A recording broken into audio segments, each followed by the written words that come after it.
6 years ago this week, NCAA 14 hit shelves. Mm-hmm. I don't even think mine hit the shelf. I think I just showed up at Walmart and took it directly out of the box at midnight. Absolutely. So, yeah, it's been a 6 long year Miserable stretch years of not having that game. I hate everyone involved that took that thing off the shelves. But nothing like a little good nostalgia. Oh, so absolutely. Our idea was, prior to the show, let's build our dream offense from NCAA football games of the past, and it's going to be 1 quarterback, 1 running back, 2 wide receivers, and a tight end, correct? Yep. Okay. You led off for the totem pole. I'll lead off for this. Go for it. My NCAA football all-time quarterback is Johnny Manziel from 14. 91 speed, 93 agility, 97 vision as a ball carrier. Dang, you looked up the stats. Some of them I did, yeah. 90 throw power and 90 accuracy. The dude was literally unstoppable because, as we all know, if you have a quarterback that can get outside the pocket and move on that game, it's kind of a hack. So Manziel, 14, you couldn't stop me with A&M. No, absolutely not. It was funny when we originally talked about this. I suggested teams that we should play, like totem pole of teams we always went to or our favorite teams to play with, and I had Johnny Manziel and Texas A&M on that list. That team was sick because he was stupid. All right, I'm gonna go. It's a complete homer pick, but he was also absolutely incredible at this game. Is Pat White? Oh yeah, can't go wrong with Pat White. I do not have his video game numbers up, but okay, you don't have to. He did put up video game numbers in his career. Threw for 6,000 yards, ran for over 4,000, 104 total touchdowns. Well, you're just gonna take this opportunity to make his pitch for the College Football Hall of Fame? Yes. Well, okay. I don't even need to do that. He's a shoo-in for that. His first QB ever to go 4-0 in bowl games, 2-0 in BCS games with wins over Georgia and Oklahoma. 7-2 against top 25 teams. 6th winningest quarterback in college football history. Give me Patrick White. Okay. Can I do an honorable mention? Absolutely. Robert Griffin III. Mm-hmm. He was on the cover the next year, but the year before he was Manziel, just not quite as good as Manziel. But he was also a 90-91 thrower, and he had 99 acceleration. Insane. So you're out of the pocket, you're gone. Insane. Okay, running back. Who you got? All right, this is my loophole. Okay. Sure. So if you remember, in NCAA Football 2013, there was a Legends mode. And you had to play the same season. So you picked whatever legend you wanted to. It was Heisman Trophy winners. And you had to try to accomplish everything that they did in their season. So I remember this. I'm taking Barry Sanders. Oh my God. You had to try to run for 2,600 yards and 37 touchdowns. Okay. And on that game, it was incredibly easy to do because he was so ridiculously fast. He would break every tackle in the world. It was completely unfair. But, as I just mentioned, his 2,600 rushing yards is the most in a single season ever, and so is his 37 rushing touchdowns. Well, all he has to be is on the game, and it counts. He was on the game, and I played with him, and it was completely unfair to everyone I played against. All right. Well, I'm not sure how to come back from Barry Sanders, but I've got Darren McFadden on 08. So he was a 99 overall on that game. And in addition to being a phenomenal, unstoppable runner, they also upped his throwing ability because he was a high school quarterback. Okay. And that particular Arkansas team was the Gus Malzahn year where they ran the Wildcat. So you could put D-Mac in the Wildcat formation and run it or throw it. Would you ever do the thing where you subbed out the quarterback and put him at quarterback? Oh, all the time because the quarterback on that team, you know what? All due respect to Casey Dick. I'm telling him I said this. Yeah, I would go McFadden all day because he was literally unstoppable on that game. So give me McFadden as my running back. Okay. Do you go now? Or who goes now? I don't know. We're just going back and forth, right? Yeah. Okay, sure. All right. So my first wide receiver will be Larry Fitzgerald. Wait, you didn't? Oh, yeah, you already did. Okay. Yeah, I did my running back. Larry Fitz, that's early. Yeah, 2004. Yeah. Yeah.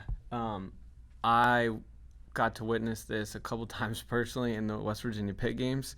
You would have 3 guys on him, and he still went up and made the catch. And the crazy thing about Larry in the game, I remember, was he was a deep threat. Like, he would just take the top off the defense, like Randy Moss would say. But then he also just caught every single thing you threw at him. Like, Mm-hmm. it was just like he had sticky hands, and he didn't drop anything. And he was just blazing fast, too. So I'm going to go with Larry Fitz as my first wide receiver. The only problem with Fitz on that game was the quarterback for Pitt. It was not great. I don't even know who it was, but yeah, that was a tough situation. He was a lefty. It might have been Tyler Palko. In any case. I unfortunately know too much about Pitt football. I don't. I do know a lot That's about a good Oklahoma thing. football, though. Yeah. And for my wide receiver, I could go either, and there's two of them, but I'm only going to go with one of them because I don't want both of my wideouts to both be OU guys. But Mark Clayton on, I think, the 05 game, or Ryan Broyles on the 09 game, either one of them. I thought you might go Broyles. I thought about it. I'm going to go Clayton. Oh, okay. Because Clayton's a guy that was like right around my like high school years. He was a dude that I loved watching. Ultra quick, no one's catching him down the sideline, could run any route, but specifically, you could run a stop route with him, and he just might shake the corner and take it to the barn, or, because his spin move was also like out of control on that game, or, and in real life, the quick slants. Yep. You hit Clayton on a quick slant, he may hit the seam and be gone. So, yeah, and also his quarterback was Jason White, so you were good to go. Yep. So I'll go Mark Clayton as my first wide receiver. All right, my second one, I'm going to go with Michael Crabtree, Texas Tech. He was a guy that could turn any play into a touchdown, and on that game he caught everything. And just so I was looking at his stats earlier, and this is from his freshman season.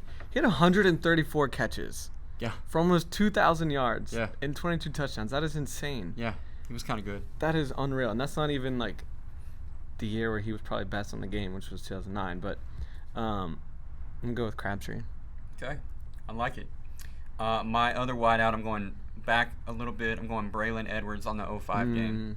So all you had to do with Braylon was literally just throw the deep ball. Yep. And he'd smoke the corner. And even if he didn't, and this ruined multiple controllers, even if he was completely covered, double covered, quadruple covered, it didn't matter. You throw the go route to Braylon Edwards on that game, he's coming down with it. I had a friend that threw two controllers through a wall in the same night over Braylon Edwards catching deep balls over coverage, to the point that I was no longer allowed to play with Michigan whenever I played. So give me Braylon Edwards for my other wideout. Two in the same night? Yeah, That's two same impressive. nights. We were in his bedroom.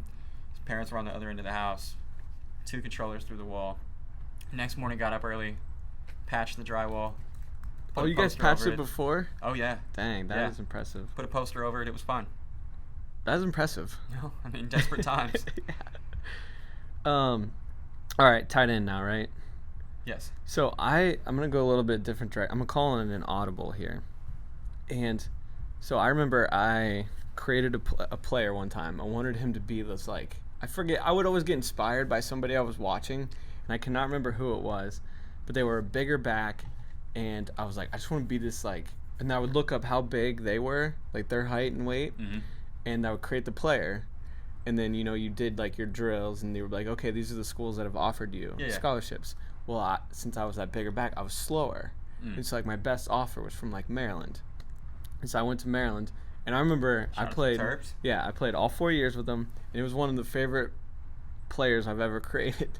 But I remember they had an insane tight end, and his name was Vernon Davis. Oh. He was ridiculous at the game, and I'm looking at just his college stats, and they don't compare to what he was on that video game. And I don't know what his college ratings were, but there was this tight end option route that he had. He could either turn it into an out, or he could streak up the field. And he just would run by linebackers and corners and safeties with that the whole time, and he caught everything. It was just an absolute beast.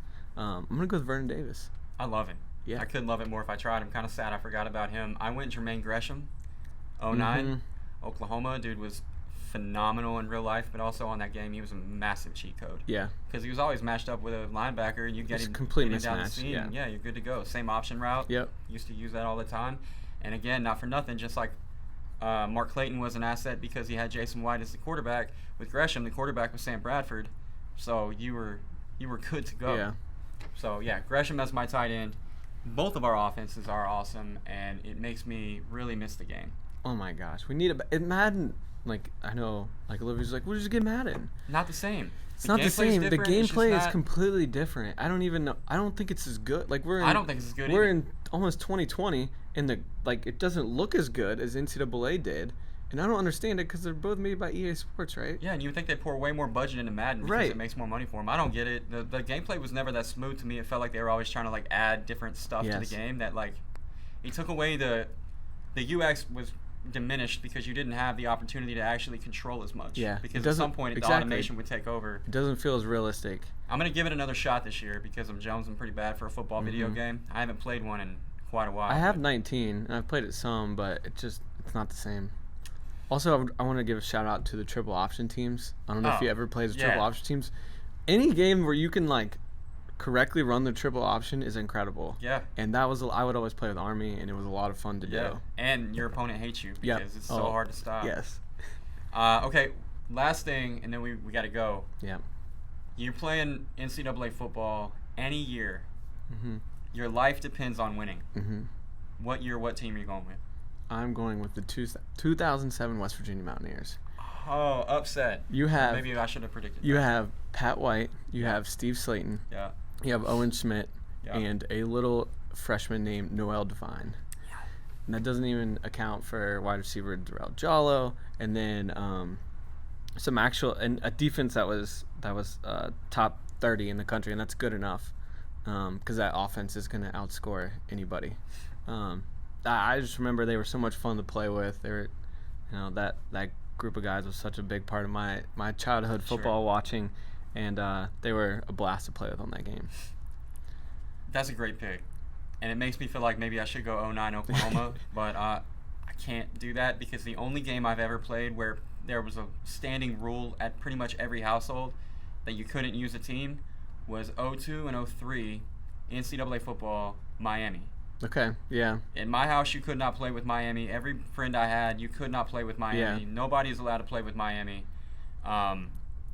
Willis McGahee, Ken Dorsey, Frank Gore, Clinton Portis, Andre Johnson, Kellen Winslow, Sean Taylor, Dan Morgan.